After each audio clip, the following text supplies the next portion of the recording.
It's a large community, small town, but everybody knows everybody. That small town is Dadeville, Alabama, struck by tragedy last weekend when gunmen opened fire at a Sweet 16 birthday party, killing 4 and injuring more than 30 others. Everyone is involved in this. Everyone is hurting, and I think it's just one of those situations where, uh, because we are small, we are close knit. The pain just radiates outward from where these kids were on Saturday night, and it's affected us pretty severely. For 16-year-old Alexis Dowdell, Saturday, April 15th marked a birthday celebration in her small city of only about 3,000 people. But the night ended in devastation when her brother, Phil Dowdell, and 3 others were shot and killed. About 11:15, my phone rang. Pastor Ben Hayes says he went to sleep early Saturday night, anticipating a busy Sunday. He tells Law&Crime Network he was disoriented when he heard the news. She said, "Brother Ben, there's been a shooting and Phil is dead." And I was disoriented because this doesn't happen in Dadeville.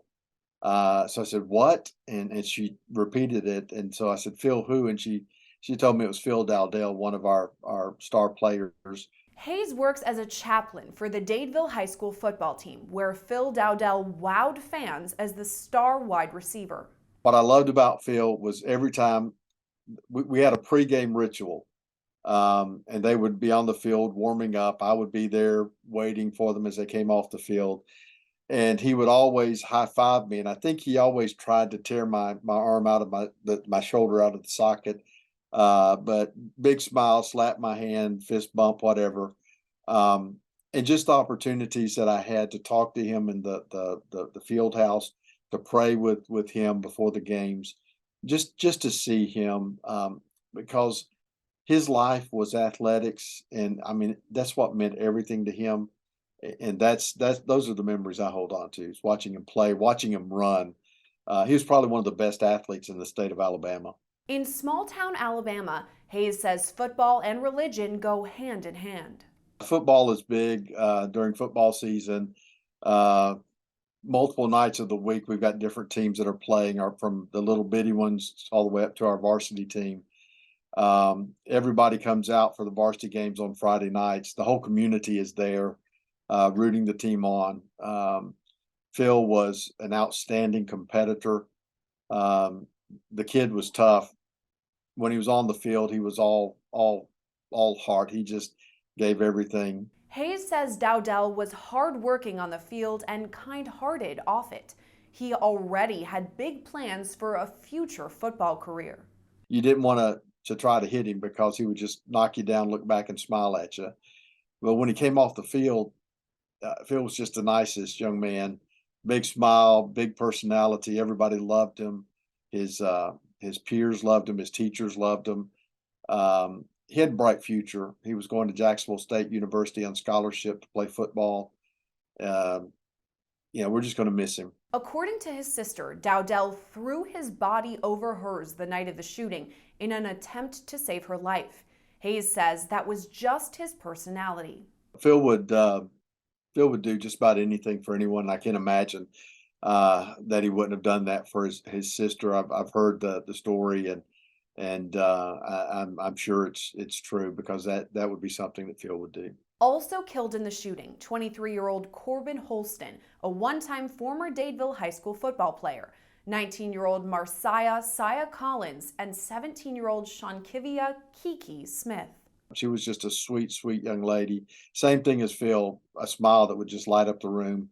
32 others were shot and injured, including 15 teenagers. I got to the hospital probably about 11:30. Cars everywhere, ambulances everywhere, police officers. The crowd was unbelievable, probably 250 people crowded in the parking lot, more inside the lobby of the hospital, trying to check on their loved ones. All of them wanted to know if their loved ones were there. Hayes describes the hospital post-shooting to be a somber scene. It was kind of a unique experience watching, because you'd see a parent walk by with a smile on their face, and you knew they had just heard that their child was okay. others that were just weeping uncontrollably. One mother got word while I was there that her child had died, and she collapsed on the pavement. But it was not a chaotic scene. Everyone was quiet, somber, um, helping each other, loving on each other. When this lady collapsed, everybody just surrounded her, got her up, and took care of her. While making his rounds, Hayes connected with high school football players he knew, saying they cried together. Hours later, the outpouring of support continued.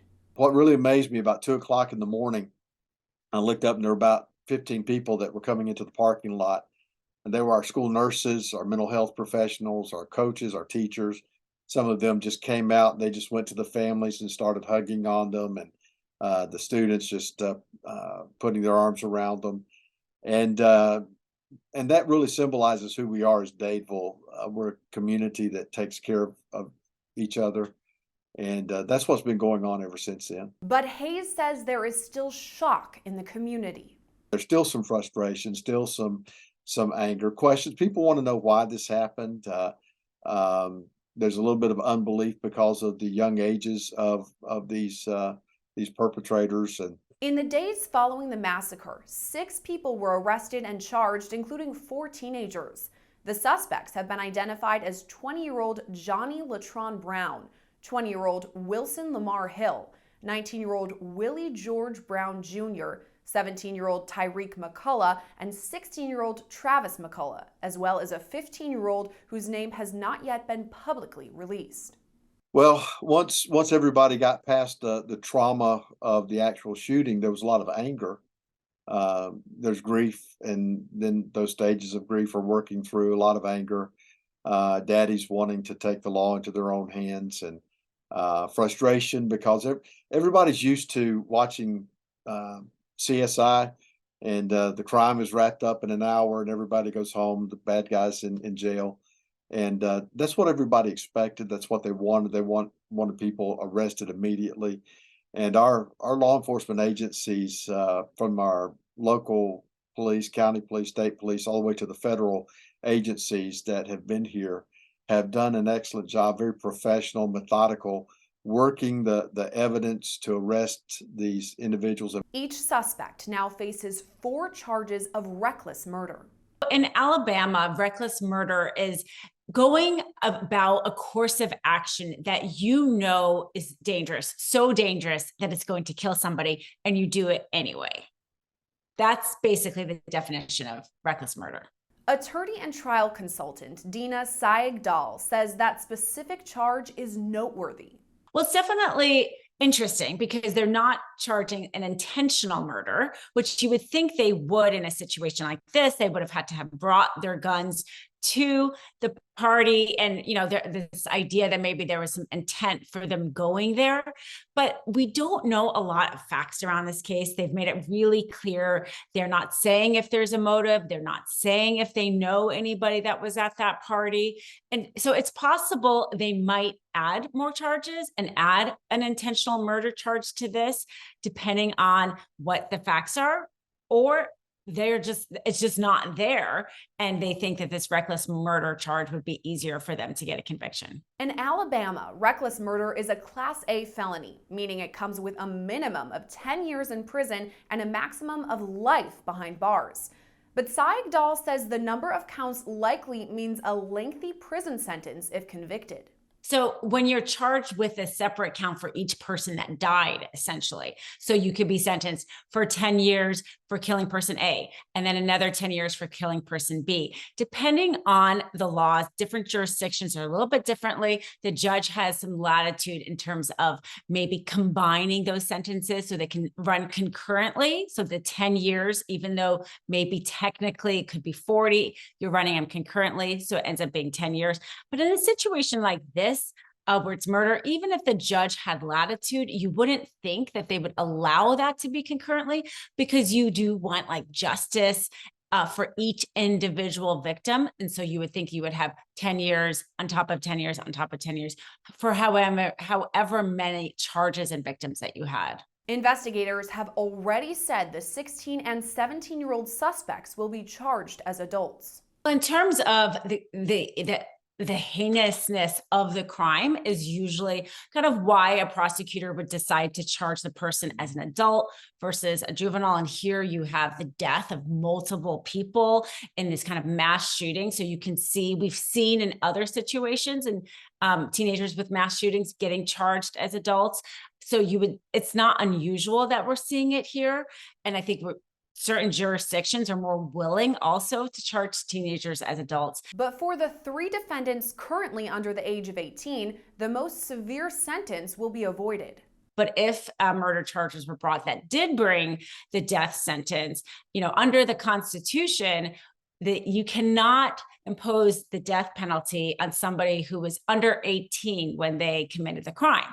So there's 3 teenagers here that were under 18 at the time of this crime. And so that could be part of the reason why maybe they're not bringing a charge that brings a death penalty, because they wouldn't be able to even get the death penalty for those 3 teenagers.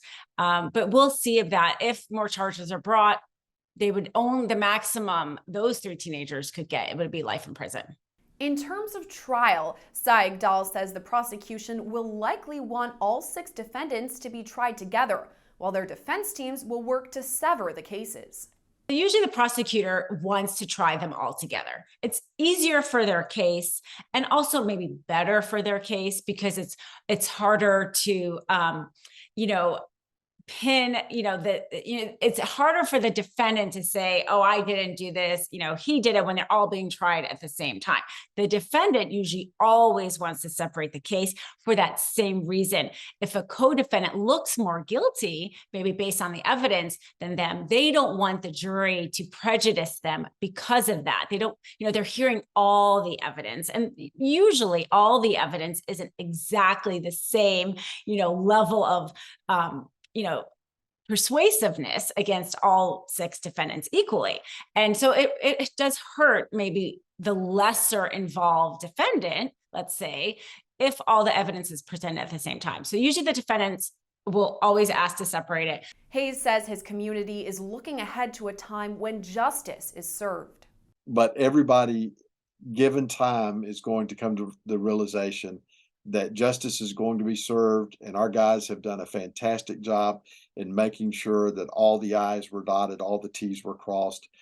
This is not going to be thrown out on a technicality, and so I think there's going to be a shift in more of the relief, and then confidence and excitement that this is going to come to an end soon.